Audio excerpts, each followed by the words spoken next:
আসসালামু আলাইকুম এভরিওয়ান, আপনাদের মাঝে নিয়ে আসলাম লতি দিয়ে চিংড়ি মাছ। লতি রান্না করতে হলে বাজার থেকে কিনে এনে খোসা ছাড়িয়ে নিতে হবে। এটাকে মশলা মেখে তেলে ভাজা ভাজা করলে স্বাদ দ্বিগুণ বাড়ে। কচুরলতি রান্না করার জন্য অবশ্যই পেঁয়াজ কুচি, কাঁচামরিচ কুচি, আদা রসুন বাটা, তেল পরিমাণ মতো। এই যে আমি এটাকে সুন্দর করে ভাজা ভাজা করে নিতেছি। আদা রসুন বাটাটা সাথে দিয়ে দিতেছি হলুদ ফাঁকি, মরিচের ফাঁকি, একটু পানি অ্যাড করে দেখছেন। এটাকে কষিয়ে নিতেছি সুন্দর করে। মশলাটা কষানো হয়ে গেলে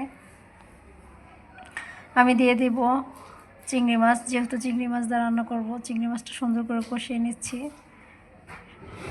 সুন্দর করে নেড়ে চেড়ে কষিয়ে নিয়ে ভাজা ভাজা হয়ে গেছে। যে ভাজা লতিটা তেলে ভাজছি ওটাকে দিয়ে দিতেছি মশলার মধ্যে। সুন্দর করে নেড়ে চেড়ে কষিয়ে নিতেছি। দেখেন, কচুর লতি রান্না করা খুব সহজ। এখন দিয়ে দিচ্ছি ঝোল পরিমাণ মতো।